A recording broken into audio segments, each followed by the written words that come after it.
Our MC Shouta, who is the sole survivor of a plane crash, wanders around the forest looking for water to drink. Apparently, he had lost his parents in the plane crash as well. When his body eventually gives in and he begins to lose consciousness, a special forces soldier with an eye patch shows up and asks him if he wants to live. When he replies that he does, the man then makes it clear that he's going to face a rigorous life of battle that he'd regret not dying here.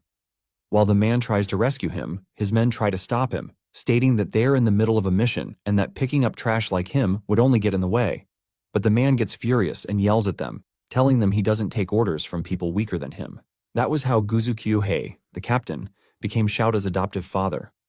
When they return to the base, Guzu hands Shouta a revolver and tells him it's his now. He explains to Shouta that he has to both live with it and die with it, but he knows that dying is still a long way off for him. Guzu gets him some food and water and tells him that when he's done eating, he will become a warrior, taking him by surprise. After the meal, Guzu reveals his plan to train Shouta relentlessly and turn him into a full-fledged warrior just within 5 years. Guzu is a combat professional conducting guerrilla operations worldwide. Just like he said, Guzu begins putting Shouta through various rigorous training sessions. He is taught martial arts and how to handle all kinds of weapons as well. Before he knew it, he had become so strong that no one in the unit dared to treat him like trash anymore. One day, during training with his old man, Shouta takes down a wild boar with a single sniper shot and eventually brings it back to the base. Learning about his plight, the rest of the men in the unit marvel at his undeniable talent, as he's only 10 years old. Some even remark that he might actually have more talent than the captain, who is rumored to be able to shoot a deer's right eye from a kilometer away. 12 years later, in an enemy camp, the ops are seen talking about the appearance of a certain dangerous mercenary called Crimson. According to them, Crimson is rumored to be a master sniper who can shoot the left eye of a mosquito from 2 kilometers away. With someone like that against them, they realize they might be cooked. One of the recruits, who doesn't believe such a thing is possible, disagrees with the rumor, but then the unexpected happens. A sniper bullet gets lodged into his skull from nowhere, driving the whole camp into pandemonium. Apparently, they happen to be deep inside their army territory, so they believe there should be no way for an enemy to infiltrate. All of a sudden, another shot is taken, and this time the general gets killed. Meanwhile, Crimson, who happens to be Shouta, is seen having a good time on a distant skyscraper as he wipes out the entire camp. He had been given the mission to kill the general and cause the unit maximum damage for 50,000 euros. When he decides to head back to report to his old man, a nearby enemy unit spots him and starts charging at him immediately. He's then forced to bring out his revolver to take care of them. Seeing the revolver, the men mock him, calling him a novice, but little do they know the 3 advantages that the revolver has over other weapons. Firstly, it doesn't jam. Secondly, it can use large caliber bullets with high power penetration. And thirdly, it has received the divine protection of the goddess of the battlefield.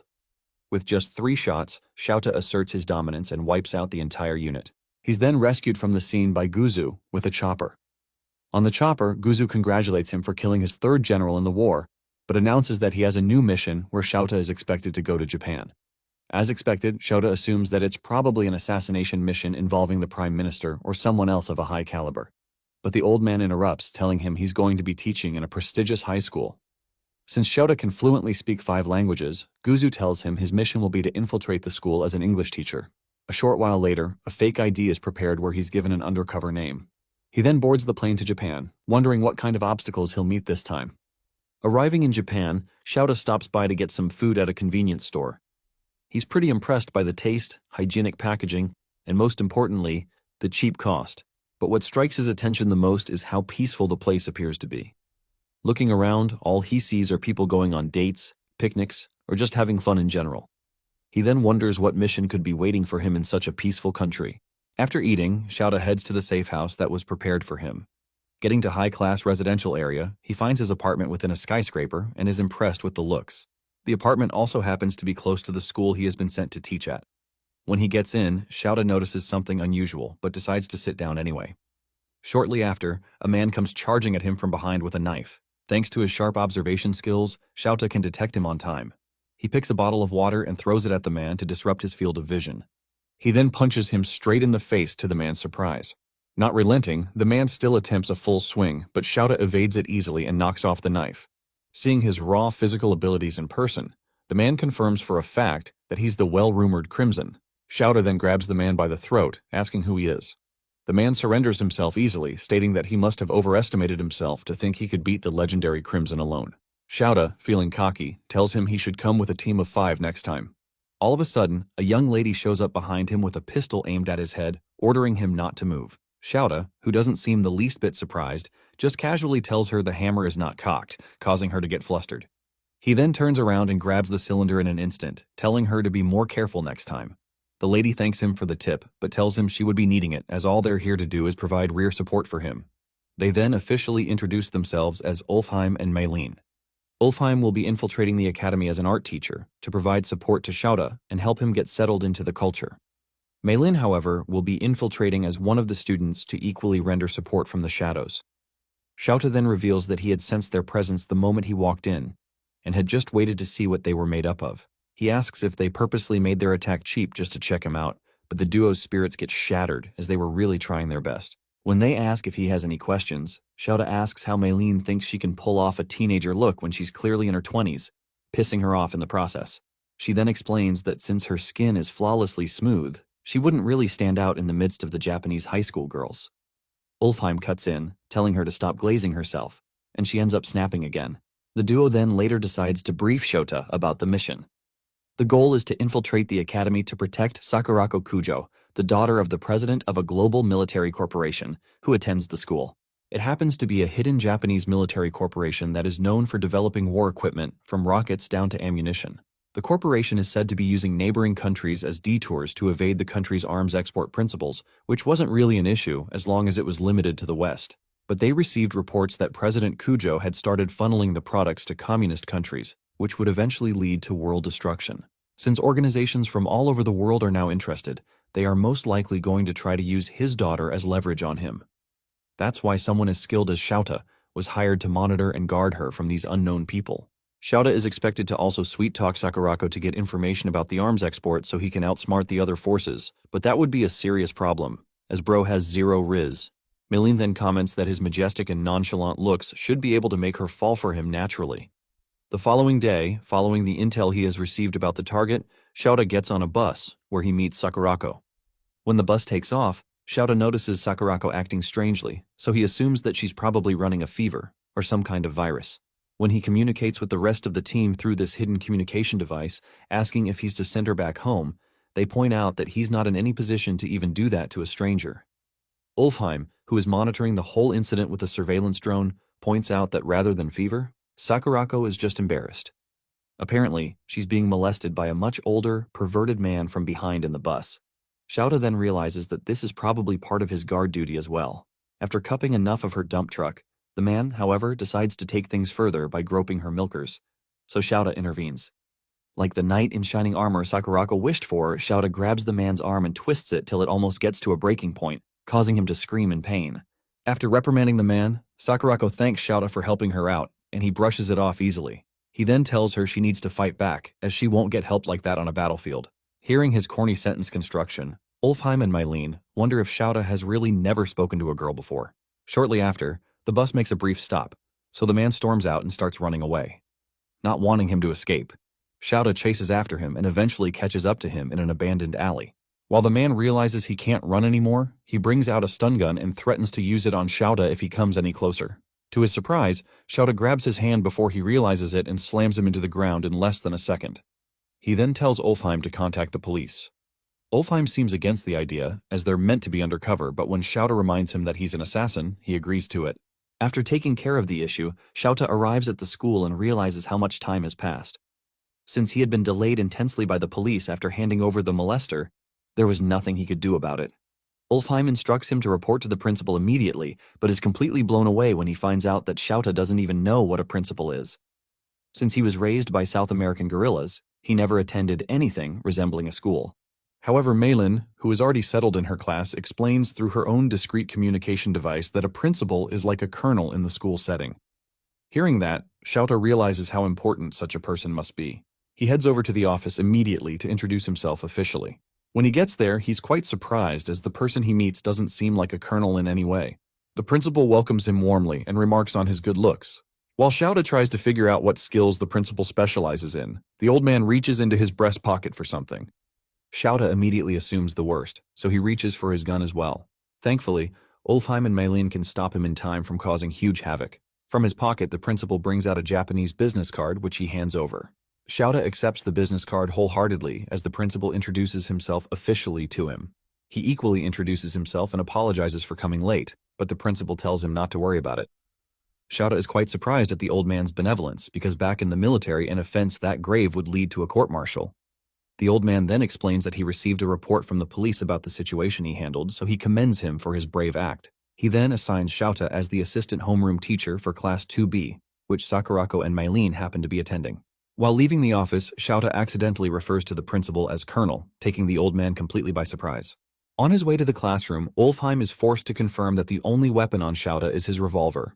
When Shouta finally arrives at the class entrance, Mylene instructs him to come in and ensure he acts like a teacher. Shouta then opens the door and prepares to face an obstacle he has never faced before: students. Walking into the classroom, Shouta draws the attention of the students for so many reasons. While the girls fawn over his aura and good looks, the boys, however, are visibly disappointed because the teacher turned out to be a man. The girls immediately start bombarding him with questions ranging from his favorite food down to the kinds of women he dates. Mylene knew Shouta was going to be popular with the students, but even she didn't expect this level of attention. Thankfully, Sakurako, the target, happens to be among the girls fawning over him. When Mylene finds out, she discreetly communicates about it, telling him to find a way to use it to their advantage. But before then, Shouta still has to introduce himself to the students. Facing the students, Shouta talks with a very calm voice, introducing himself as their assistant homeroom teacher and new English teacher. He also specifically mentions that he can speak 5 different languages, asking whoever is interested in learning to come see him during break time.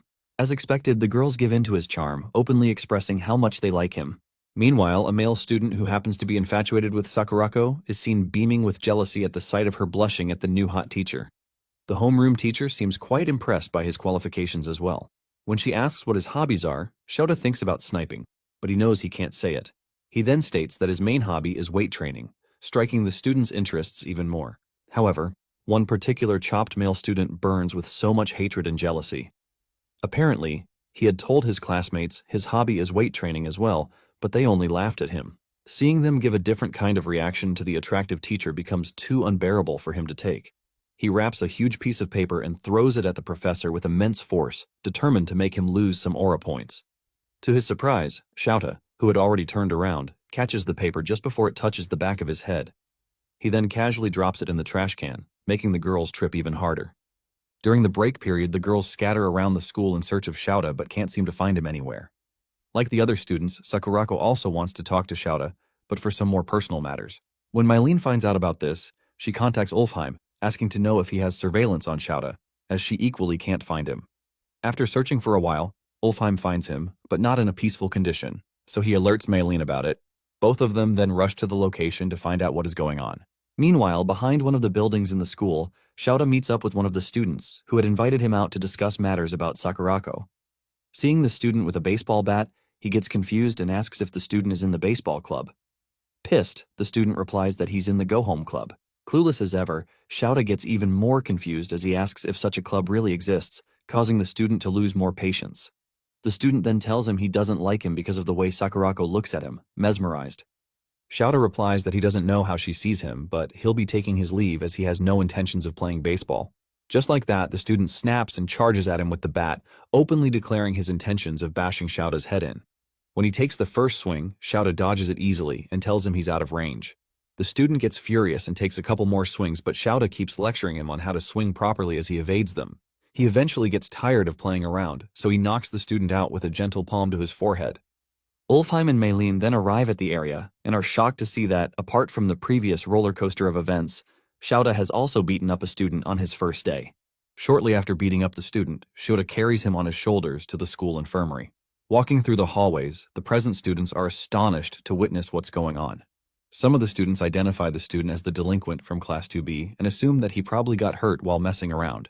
However, the female students around wonder who the hot teacher is. Ulfheim and Mylene, who accompany him, try to downplay the whole situation, announcing to the students that the delinquent simply fell and passed out. When they get to the school clinic and place the delinquent in the bed, Mylene asks if he has any idea of the situation he just put them in. Shouta replies that it's similar to the one time he tried to take his old man down and got his butt kicked. That's when they realize just how far gone Shouta is from a normal life. All of a sudden, the health attendant arrives with the principal, gasping heavily for breath. They had received reports from numerous students about the situation, so they had to verify it. While the health attendant checks his condition, the principal asks about what happened. Maylin then immediately responds that the student had slipped on a banana peel and passed out from hitting his head on the floor. She explains that Xiaoda just so happened to find him in that condition, so he had carried him all the way to the clinic by himself. The health attendant then cuts in that the injury doesn't seem like a banana peel-inflicted movie and that they can't fool him. The geezer begins a boring game pep talk about how he has been a nurse for 40 years and how he also happens to have a black belt in karate. He then concludes by stating that the student appears to have been hit with a palm strike by somebody. He turns to Xiaoda and straight up accuses him, as he looks like someone with martial arts knowledge. The principal, however, is in utter disbelief, hearing the accusation, but he patiently waits for Xiaoda to deny it. The geezer, however, then presses on, telling Xiaoda to confess before the student wakes up. Seeing how badly things are turning out, Maylin discreetly communicates with Xiaoda, telling him this is not the time to be calm, as he could really get fired if the truth comes out. However, Xiaoda simply responds that there's no need to panic, as he knows it won't turn into a major event. Besides, he believes he'll still be able to protect the target, even if he gets fired. Suddenly, the student wakes up screaming and checking if he's still alive. He then shortly recognizes the environment as the school clinic. When the health attendant asks if Xiaoda was the one responsible for what happened to him, he considers exposing him, but decides to keep quiet for some reason. The old man interprets his silence as intimidation, so he proceeds to call the police to report the case as assault, but to his surprise, the student stops him. He then tells him he sustained the injury from falling and that they shouldn't make a big deal of it. The attendant believes he's lying, so he tries to press further, but the student snaps and calls him a toothless old geezer, asking him to mind his business. As expected, the geezer's anger gets taken away from the actual incident and targeted at the student's rudeness. While the delinquent walks past Xiaoda, he whispers that he's going to make him pay for what he did to him. Thanks to the delinquent's unruly behavior, the team manages to clear the air, so they get to leave scot-free. While they head out, Xiaoda casually mentions how similar delinquents are to mercenaries in the aspect of upholding their reputations. He had taken a gamble on the fact that the delinquent wouldn't want news to get out about him getting ragdolled by a new teacher in school. Hearing this, Ulfheim and Maylin are pretty impressed as they confirm that Xiaoda is indeed no ordinary mercenary. The team then decides to resume their duty of protecting their princess. On their way, Maylin makes a corny joke, likening their mission to the Mario Brothers, but as expected, Xiaoda doesn't get it. Meanwhile, a suspicious student is seen stalking Sakurako while thinking to himself that all he has to do is capture her, and then the world can be his. The team eventually finds Sakurako changing her shoes in front of the school locker room, so they realize she's about to head home. Ulfheim, however, voices out his concerns about the Japanese unusual culture of switching shoes when the school clearly has cleaners. But Maylin teases him about it, calling him ignorant. Both of them then get into a squabble as they begin calling each other names. While Sakurako heads out, Xiaoda notices something unusual, so he orders Ulfheim and Maylin to freeze. He then points out the fact that while the other students are leaving, a particular student seems to be standing still in the locker room. Worse still, he's standing directly behind Sakurako's shoe locker. Meanwhile, the student is seen setting up a peephole under the locker so he can take pictures of Sakurako without anyone getting suspicious. While Xiaoda tries to call out to him, the creepy student picks up her indoor shoes and begins to sniff them like his life depends on it. Seeing this, although Sakurako is still suspicious, the other two understand the situation, so they ask him to leave the student be. They explain that the student is simply a pervert, popularly known in Japanese as a hentai. As expected, even though the term hentai has now become a globally understood term, Xiaoda still has no idea about it. While the strange student sniffs the shoes, he imagines himself in a kinky situation where Sakurako is a dominatrix, and he's her slave. Ulfheim explains to the puzzled Xiaoda that there is just a set of mentally derailed people who steal people's stuff and use them to fantasize about them, without actually talking to them. Xiaoda, however, refuses to believe that someone that weird exists. He believes the kid has a motive, so he makes up his mind that he's going to interrogate him directly. When Xiaoda leaves, Maylin wonders if he's going to be okay, but Ulfheim asks her to let him be, as he needs to experience stuff like this to understand the world better. He then instructs her to go after Sakurako and try to befriend her to make things easier. Maylin then takes off, leaving Ulfheim to handle the situation with Xiaoda so it doesn't get out of hand. While the creepy student walks home, staring at shots he took of Sakurako earlier, Xiaoda shows up behind him in a disguise and puts a plastic bag over his head. He then instructs him to cooperate with him as long as he wants to make it out alive. The student cooperates, so Xiaoda takes him into an abandoned warehouse where he straps him to a chair. He then questions the kid rigorously, asking what organization hired him, while threatening him with a piece of broken glass.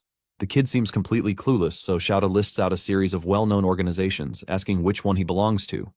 He then tells the kid that he has killed members of all the top secret organizations and that he won't be an exception if he keeps trying to harm Sakurako. Terrified to death, the kid immediately explains that he's not trying to harm her in any way, but Shouta still doesn't believe him. He accuses the kid of trying to add some poison or explosive compounds to Sakurako's shoes when he was toying with them earlier. But the kid explains that there's no way normal civilians can get stuff like that in modern-day Japan.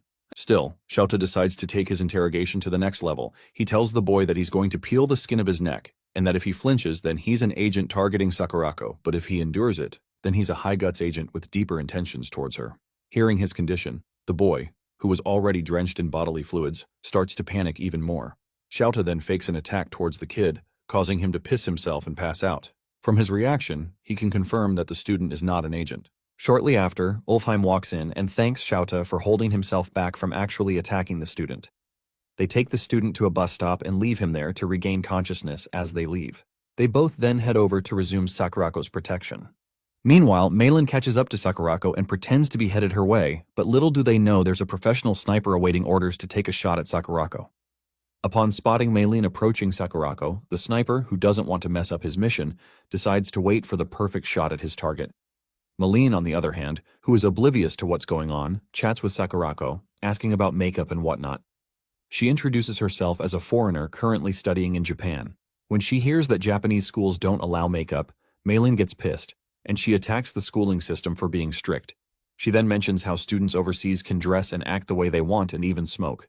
Sakurako is stunned by the level of liberty other students have.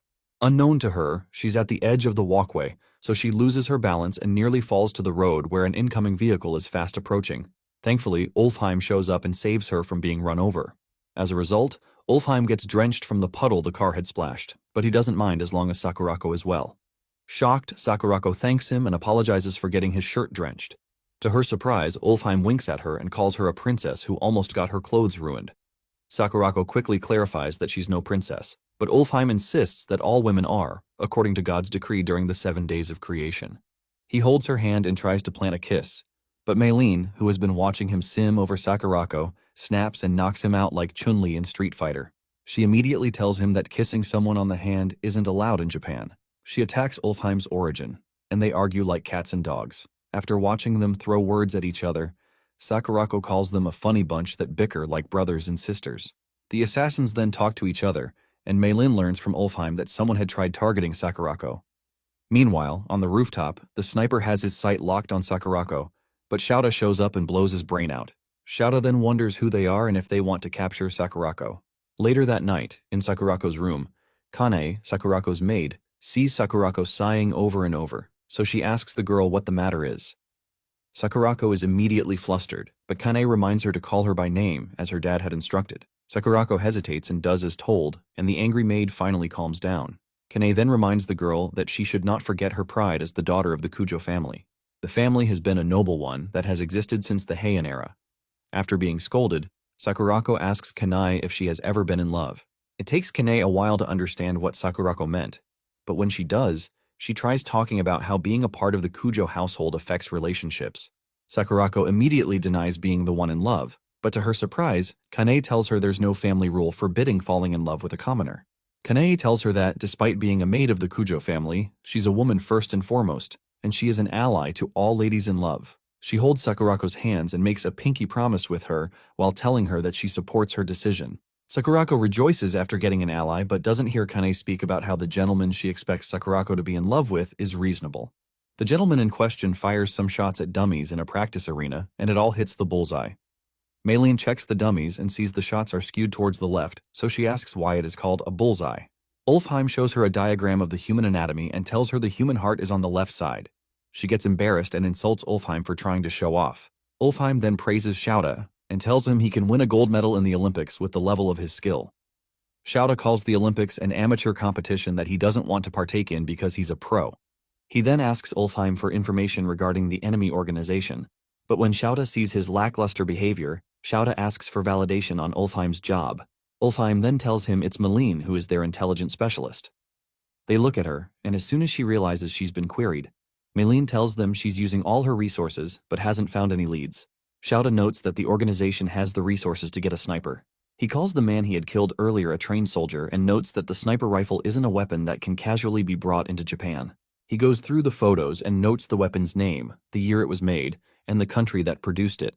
Ulfheim notes that if it involves a Dragunov, they'd know who is behind it. Maylene takes out an axe and calls him an idiot, because no one sane will walk around the street with a bloody axe.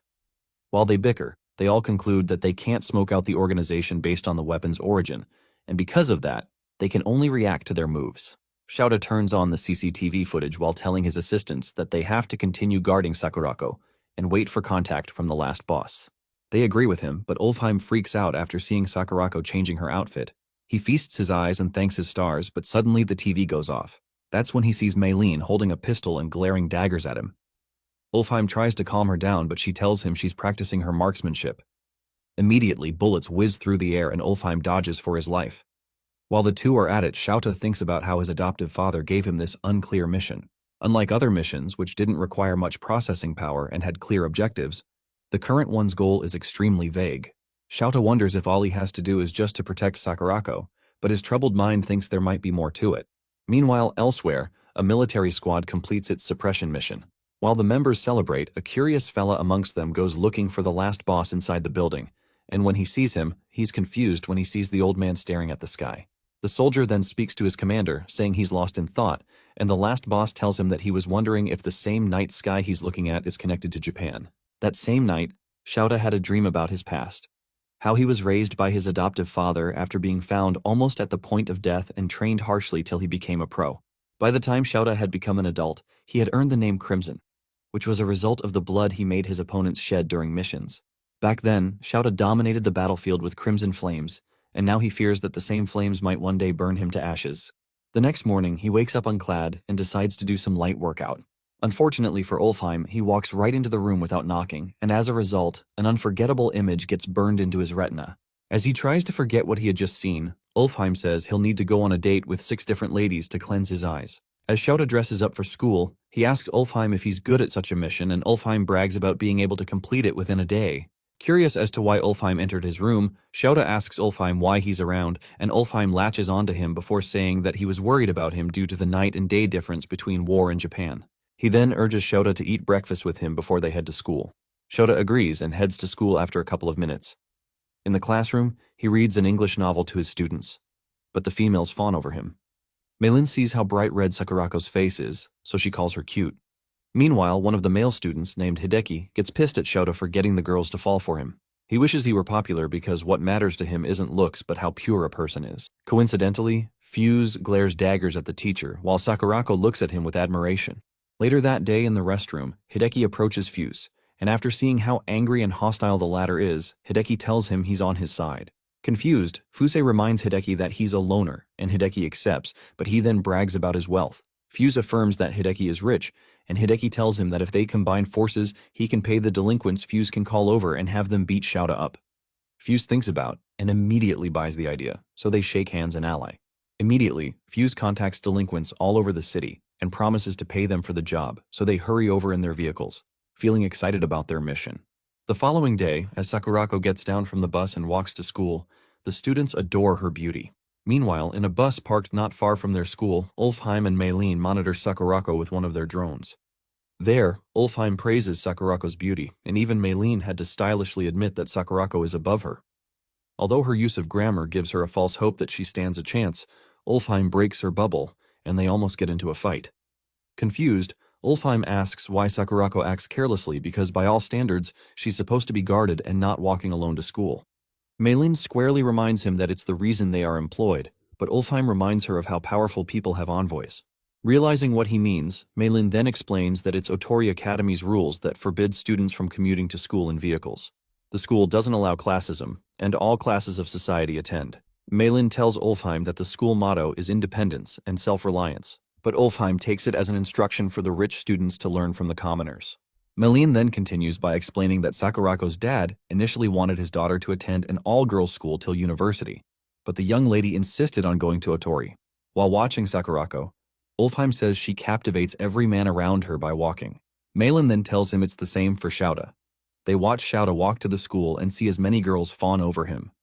Ulfheim stares at the two popular figures and says they could have been a royal couple had they been in a different time.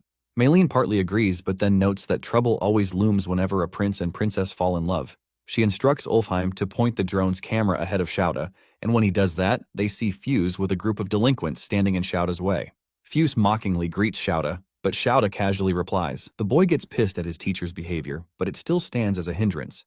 Maylene and Ulfheim, who observe through the drone, indirectly call Fuse a caveman for showing up with reinforcements after Shouta had previously floored him. Ulfheim then tells Maylene that there's a problem, and it is that numbers don't matter before the legendary Crimson. Since Shouta got the message, he pulls off his tie and asks Fuse to follow him somewhere quiet. Fuse agrees and they go to the riverbank. There, Fuse cockingly declares that they outnumber Shouta 20-1. He believes Shouta doesn't stand a chance due to the difference in numbers, so he gives the teacher the option to cry and apologize, and that way he may be spared. To their surprise, Shouta gives them the same condition and then reminds them that he wishes they didn't fight because he's their teacher. They laugh at him and conclude that Shouta isn't good at math. With 2 words, Fuse orders the delinquents to fight Shouta.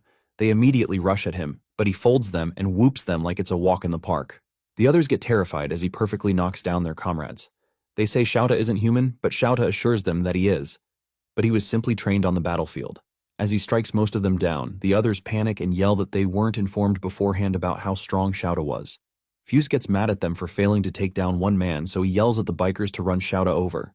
One of the delinquents immediately starts his bike and charges right at the English teacher. What happened next shocks everyone watching as they did not expect Shouta to step on the bike and kick off the rider like a ball.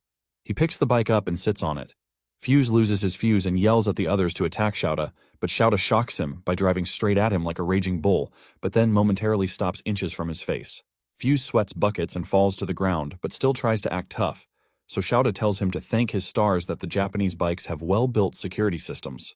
The teacher then asks them if they still want to have a go at it or not. On hearing this, the delinquents think about it for a bit before making the wise decision by bidding Fuse farewell and running off. Fuse is shocked by their behavior, so he orders them to come back, but they shut him up and call him a coward for not fighting. The other boys who stick around advise Fuse to give up since they never stood a chance when they were about 20 compared to now. Frustrated, Fuse grits his teeth and then yells at Shouta, calling him a fighter. Shouta calmly replies to him by asking what Fuse wants, then calls him a coward. Fuse then admits that Shouta is good at fighting, but then asks if he has guts. Shouta asks him what he means, and Fuse tells them to settle it with a chicken race.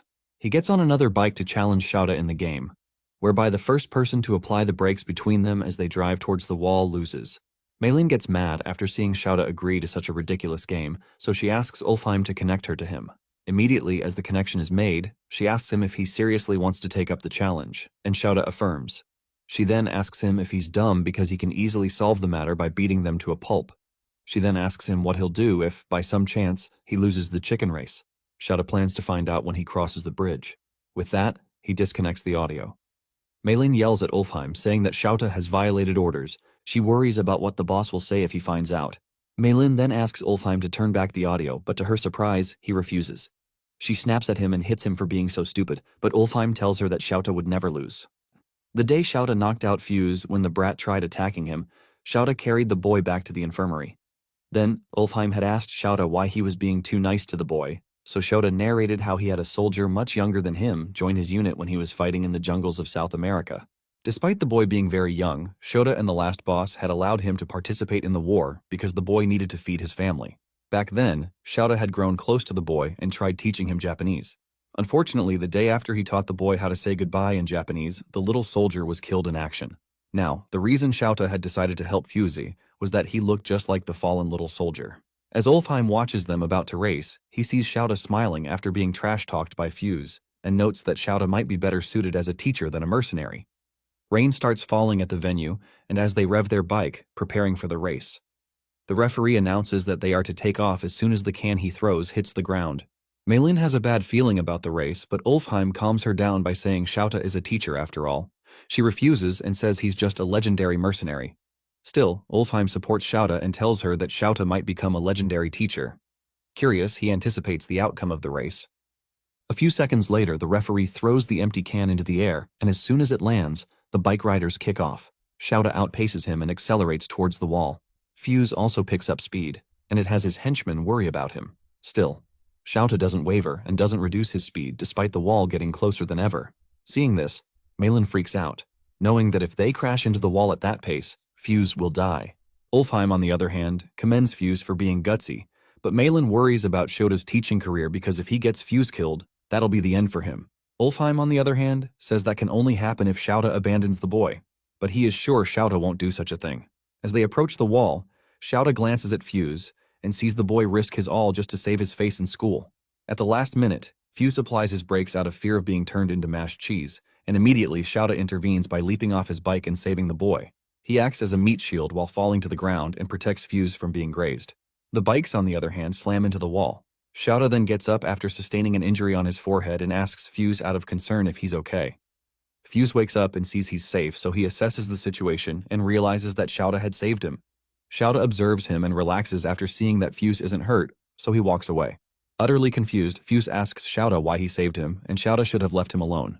Shouta then realizes that the reason Fuse has been acting this way is that he is always alone. The boy grits his teeth from the impact of Shouta's words and tells Shouta not to pity him. Fuse then recalls how his parents didn't care for him, and he had to fend for himself in such a lonely world. Shouta approaches him and tells him that in the world he knows, children aren't left alone because they are also valuable combat assets and labor forces. He explains to Fuse that he has lived in a world where a child's life is as light as a feather, but it's a problem for Fuse, who hasn't reached out to all these while. With that, Shouta stretches his hand at Fuse, and the boy is shocked to see someone show concern about him. Shouta then tells Fuse that he isn't alone, and if he ever feels like lashing out or getting pissed off at something, he should come to him. And if it's a fight, he'll take Fuse in as many times as he wants. The boy bursts into tears, and then shakes Shouta, agreeing. At this point, Malin admits she's amazed by Shota's hot bloodiness. She agrees, just like Ulfheim, that Shouta isn't acting out of character. Outside, as Shouta and Fuse leave the riverbank, Fuse confirms that Shouta just moved to their town, so he offers to lend a hand to Shouta in case he needs anything. Shouta agrees by using weird terminology, and the boy struggles to grasp what he's saying. Malin then realizes that their organization has to clean up the mess Shouta and Fuse had made. Worst of all, she's the one in charge. As the males walk back to school, Hideki stares at them from afar and curses Fuse for being a coward. He changes his mind and vows to get Shouta expelled from their academy. A few days later, Hideki hugs and tries to kiss the portrait of Sakurako in his room. Suddenly, his housemaids come into his room to clean it up after informing him beforehand. He quickly covers her portrait and looks very embarrassed due to almost being discovered. He then yells at them for entering his room without his permission and threatens to have them fired. He orders the old ladies to leave his room, and as soon as they leave, they continue their cleaning elsewhere while talking about how the lord of the house will be pissed if they don't clean Hideki's room. Another maid tells her not to worry because the geezer is always so busy with work that he rarely comes home, and when he even comes home, he always heads straight for the villa in Izu where he polishes his favorite vase. Just like they have said, Hideki's dad currently admires his vase, which he calls Kakimon, a national treasure. Meanwhile, the maids are fed up with Hideki's behavior because he does whatever he likes since he's spoiled with money. He even orders food when the maids could have made one for him. Pissed at their nagging, Hideki calls them lowlifes who shouldn't tell him how he gets to spend his allowance. They stare at him judgmentally and vow to ensure their children don't turn out like him. 1 week later, Sakurako plays the piano during music class, and the entire class applauds her. Ulfheim and Malin confirm there are no abnormalities on Sakurako's front as usual. They talk about how nothing has happened since the sniper incident, and it's been peaceful ever since. Curious, Malin asks Ulfheim what Shouta has been up to since she hasn't seen him since morning. Ulfheim then reports to her that Shouta is getting chewed out by the principal. Malin leaves the music room after hearing that Principal Tazaki has summoned Shouta. Meanwhile, at the principal's office, Tazaki tells Shouta that there's a troubling case against him. Shouta, as usual, acts strictly and rigidly around the principal like he's talking to a colonel. He asks the principal what he did, and Tazaki shows him photos of him clobbering the delinquents by the riverbank. Shouta simply calls it a photo from the extracurricular lesson they had the other day, and he doesn't see any problem with it. Tazaki then tells him the photos were distributed to the PTA. Oblivious to what that stands for, Shouta compares it to NATO, thinking it's the Asian version, but Tazaki explains that it's the Parent-Teacher Association. Still oblivious to what it is, Shouta relaxes, but the principal tells him not to underestimate PTA because it currently holds more power than the principal. The news hits Shouta like a cannon because the principal, whom he holds high like a colonel, is powerless against the PTA. The man then tells him about the PTA president, Mrs. Ushijima, who is the wife of a prefectural assembly member. As Shouta relates to their power based on a democratic nation, Tazaki shows him a mysterious letter, circulating for Shouta's dismissal, or else they'll leak the video footage of his fights with students to the web. Realizing it can jeopardize his mission, Shouta decides to look into the case. He is sure that Fuse can't snitch to the PTA, so he believes there's a third party who helped Fuse gather the group back then. Shouta suspects the third person and assures the principal that he'll get to the bottom of the case. After the meeting, Shouta meets with his teammates and relays the information to them. By then, Sakurako had gone home early for her lessons. Before long, Mrs. Ushijima circulates papers of Shouta beating up students. She blots out his eyes, as if that's enough to help counter defamation. Curious, Ulfheim asks Shouta how he plans to solve the case after seeing how relaxed Shouta looks. Maylene thinks otherwise, so she asks him for his plan against the PTA. The clueless militant then calls the PTA the academic variant of NATO, but his teammates realize that he doesn't know what a PTA is. Ulfheim tells him that the PTA is an auditing body that watches over the school's order. Upon hearing him, Shouta relaxes and tells them that there's no problem because he's on the side that corrects the order. Ulfheim asks for an explanation. Shouta tells him that he was simply giving the kids some educational guidance. Maylene doesn't fully agree with him, and she reminds him that there were lots of injuries. She tells him it isn't some hot-blooded teacher drama, and they aren't in that kind of era anymore. Ulfheim then tells her that he simply has to create Shouta's era. They talk back and forth till Ulfheim asks her if she's gotten the intel on who is behind the whole incident. Maylene smirks and affirms she has found the culprit. She shows them photos of Hideki Mogi, a rich bozo who set up the whole ordeal and filmed it to try to trap Shouta. Ulfheim asks for Hideki's motive, and Maylene tells him that Hideki has a crush on Sakurako, so he must have hated Shouta, who is popular with the ladies. Ulfheim sees how troublesome the situation is because he can't get to correct Hideki like the usual delinquents, since the boy will hold a grudge against him if he tries it. Maylene agrees with him but notes that they have to solve the case. They ponder on the matter, and to their surprise, Shouta, who has been quietly reading through a report, closes the book and tells them he can solve the problem within 1 or 2 days. They curiously ask him for the details, and he tells them. That same evening, Hideki confronts Fuse for failing to get rid of Shouta despite paying him handsomely. He gets mad at Fuse for wagging his tail at the teacher, but Fuse tells him that Shouta isn't a bad guy. Hearing Fuse speak positively about the teacher makes Hideki furious, so he tells Fuse to snap out of it and tells him they aren't in a soap opera. Hideki then shows Fuse the article he had published and says it's only about time before Shouta gets fired. Fuse looks at the article and then tells Hideki that it's pointless to talk to him. He pats him on the shoulder, and as he walks away, he tells Hideki that he hopes he can change someday, and when that time happens, they should go to the arcade together. Hideki stomps his foot angrily after hearing Fuse back out and calls the boy a coward. He calls Fuse a pauper who is just after his wallet. Left alone, Hideki notes that everyone is dancing to Shouta's tune because of his good face, so he plans to make the teacher taste hell. Later that night, the 3 agents drive through the city in a disguise, and they have Hideki, who is in tears, bound and gagged.